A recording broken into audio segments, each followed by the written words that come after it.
Sony's PlayStation department with Jim Ryan at the helm had a projection of 2 million units of the PSVR sold within its launch window. Those projections slipped on a banana peel and they've only sold 270,000 units. Not only am I not surprised, I pretty much called it, tiptoeing around the fact that sales numbers were going to be in the gutter during my initial review of the headset. Sony's still planning to sell around 5 million units during the life cycle of the PS5 and concurrently the PSVR2, considering that headset is only for the PS5 console. But I want to talk about why the PSVR2 is selling substantially less than Sony projected, and also why it's still not a hardware fail in my opinion. Let's get it. There's more. Of course there's more. There goes its armor. About that.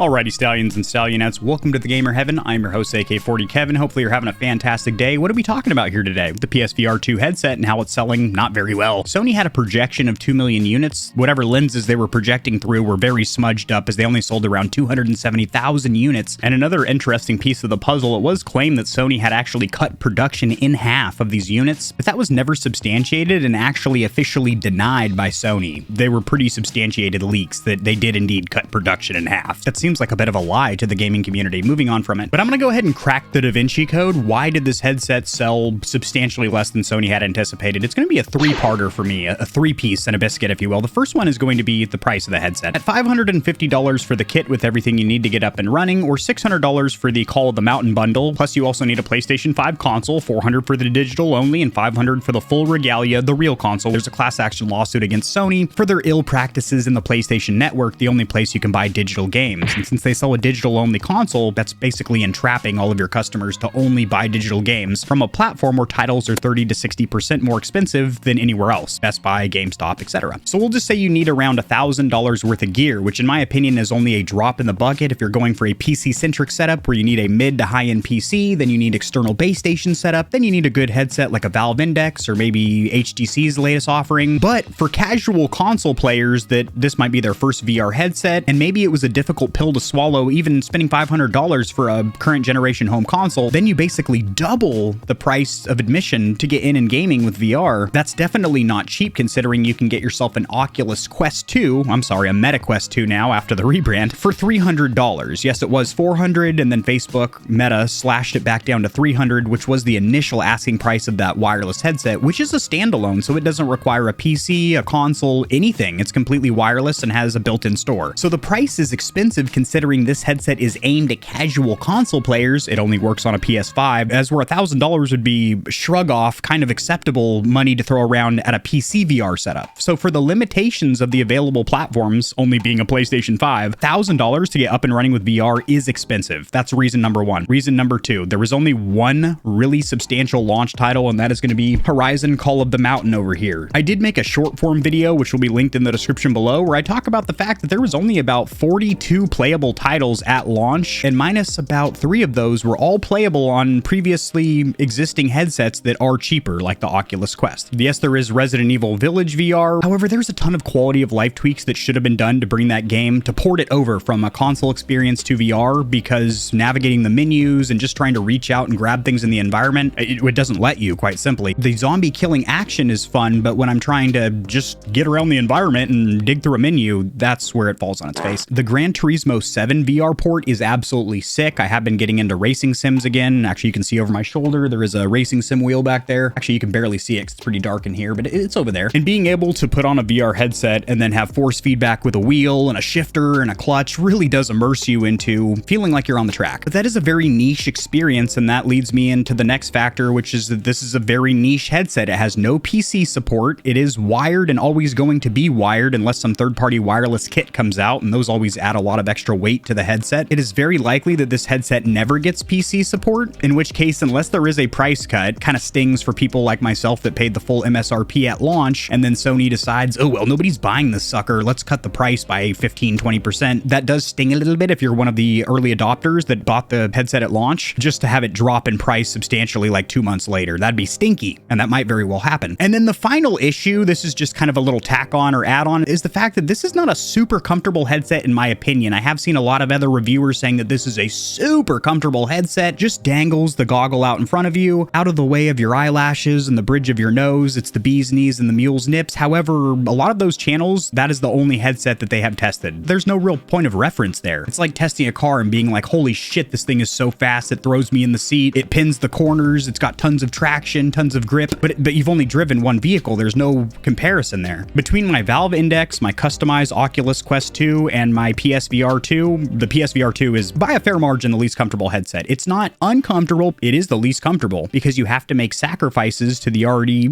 okay field of view by kicking the lenses out further than you would like to make it comfortable. And you can see why it's not, because it uses a single diagonal halo strap over your head as opposed to virtually every other VR headset, which takes the majority of the weight on the top strap, and then you're able to tighten down the front of the goggle towards your face. I did mention during my initial review of the PSVR2, which I am still playing with and enjoying, that I only purchased it pretty much for the content, to review it. I stand by that sentiment wholeheartedly. I already own a Valve Index and a customized Oculus Quest 2, because I could have just gone to a buddy's house and played Call of the Mountain. I didn't need to buy this damn headset myself. Well, actually, none of my buddies bought this headset. If I wanted to play it, I had to get one. This article from Push Square, and you have to keep in mind that Push Square is a PlayStation-centric gaming journalistic platform, so they are going to try and defend Sony or at least make Sony positive content. This is saying the sales numbers might not be that bad, considering it did take the PSVR original around 5 months to reach its 900 and 1,500,000 unit goal, while the PSVR2 managed a third of that in one. I don't like the way the sentence reads. It's kind of confusing, but you get the point. And then this could be the absolute stinkiest move that Sony would make, considering what is going to sell this headset is going to be those first-party blockbuster banger experiences, those Sony Interactive Entertainment SIE first-party experiences. The MetaQuest 2 is $300 and is a standalone, or if you want a balls-to-the-wall PC experience, get a Valve Index. But much like Netflix shooting themselves in the foot, being counterproductive by cutting budgeting on their Netflix exclusives, which is one of the best parts of their platform, Sony, being known for their first-party in-house can only play them here exclusives, might be thinking about cutting those big-budget blockbuster projects for the PSVR 2, which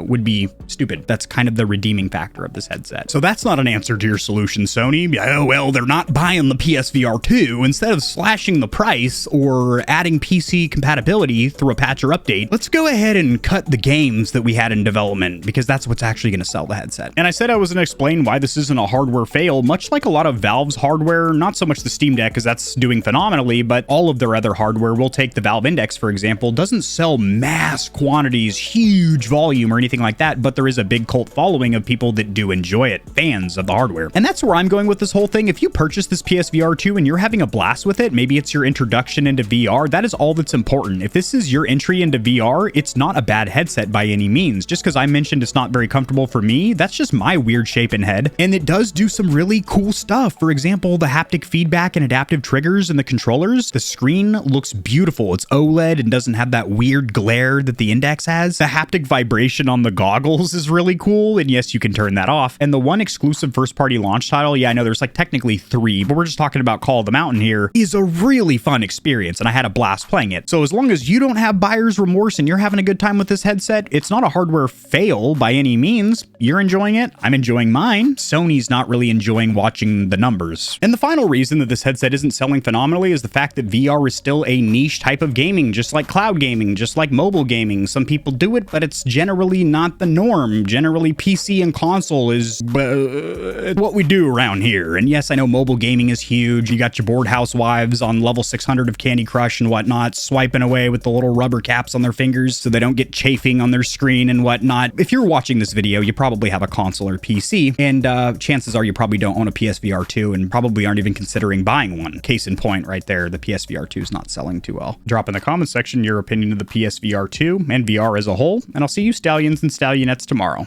Peace. If you enjoyed the video, liking it helps it to get seen by more gamers. This information will reach and assist them as well, which in turn helps me grow this little channel, which I do greatly appreciate. Subscribe for more content like this. I cover news in the gaming community and industry, tutorials helping you get set up streaming and YouTubing, as well as honest gaming product reviews, keyboards, mice, headsets, controllers, mics, chairs, etc. There are some hefty exclusive discount codes found only in the description of my videos and only for the audience here at GamerHeaven. I have links to all my other platforms and socials in the description below. To get in touch with myself and the Stallions and Stallionettes of GamerHeaven, join the community Discord, and check me out at twitch.tv where I go live every other leap year on a blue moon if it falls into an odd calendar number, and my pH balance is on point. Just kidding. Starting June, I'm going to be live streaming a lot. Thanks for watching. This has been AK40 Kevin hosting GamerHeaven, and I'll see you tomorrow because I upload daily. All the time. 60% of the time. Sometimes. Most of the time. Peace.